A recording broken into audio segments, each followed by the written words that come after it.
Vsauce, I'm Jake, and get ready to app all night. Oh, what happened to the lights? What was that noise? Help. No use in trying to turn the lights on, it's hopeless. The Dark Cave.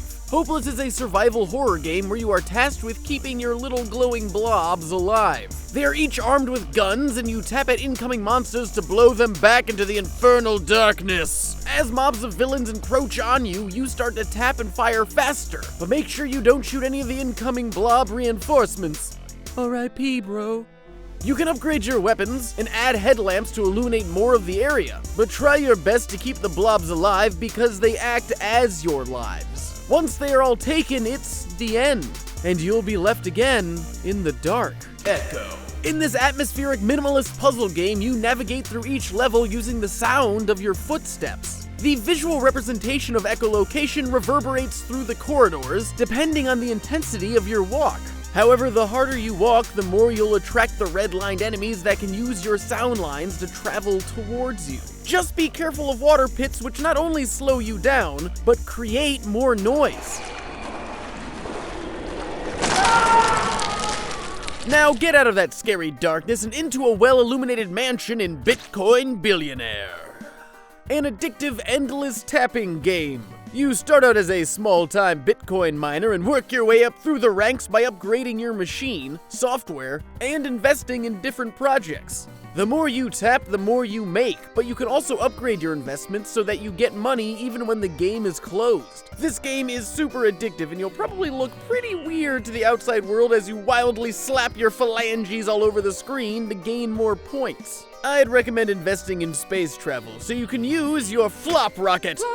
In Flop Rocket, you will explode numerous times. You'll probably explode within 1 second of playing the game for the first time. But all that self-destruction just motivates you to get back in your Flop Rocket and keep pushing forward. Sure, you might run into some space ducks and just stalactites protruding from the walls, but that's why you upgrade your ship so you can survive for longer and achieve greatness. And you'll probably still explode, but I will give you one clue.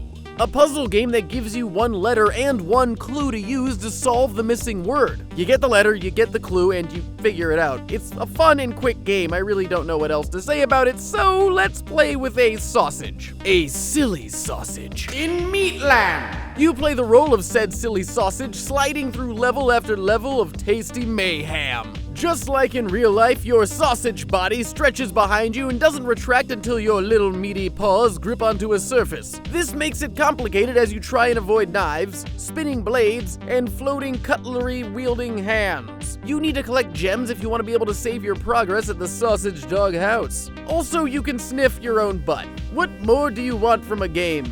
You want one with a made-up word for a title? Done! Weseewe! An endless runner type game that revolves around color. When it begins, you have one color dot that represents the color that is solid and won't lead you to your untimely demise. The longer you go, the more colors you can safely land on. If you got them skills, you can make it to all 10 colors and win at life. Or just at the game. Probably just at the game, but you will also have won my heart. Seriously, if you beat the game, tweet me a screenshot at Vsauce3 and I will give you my heart. Well, I'll at least give you a Bitless. Bitless is one of those games where you keep failing and it is so frustrating, but you just keep repeating over and over again until you finally, hopefully, maybe beat the level. Little eye cubes watch your progress or lack thereof, and they also act as insta-death barriers. Not to mention the heartwarming messages when you fail. Einstein might have said that insanity is doing the same thing over and over again and expecting different results, but dang it, I will not be defeated by these colorful levels. I don't know, maybe I'm going a bit mad. Bullets. The perfect game for letting off some steam. Mad Bullets is an on-rail shooter where you go through an old west town, drawing on enemies before they can get off a shot. You rescue damsels in distress, shoot beer out of town folks' hands. There are a variety of villains and locations, plus to gain extra points there are power-ups and lots of destructible elements to shoot. But instead of going in with guns blazing, be a bit stealthier with my favorite app of this episode, Hitman GO. Hitman GO is a really clever and surprisingly satisfying take on the Hitman series. You play as the Agent 47 that we know and love, but in an entirely different way, as a turn-based board game. It quickly becomes a really fun puzzle as characters move from stationary chess pieces to ones that go on patrol, Figure out ways to sneak by them or distract them. Some missions task you with dispatching all of them, some have you dispatching none. The later levels throw in guard dogs, snipers, and 47 signature silencers.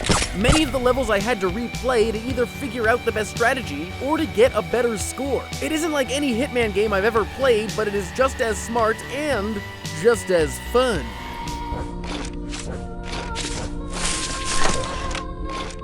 Links to all the apps can be found in the description below. Also, Mr. Michael Stevens from Vsauce 1 made this really incredible mini-doc about a very isolated town in Alaska. It's really awesome. You can check it out by clicking here or the link at the top of the description if you are on mobile. And, as always, thanks for watching.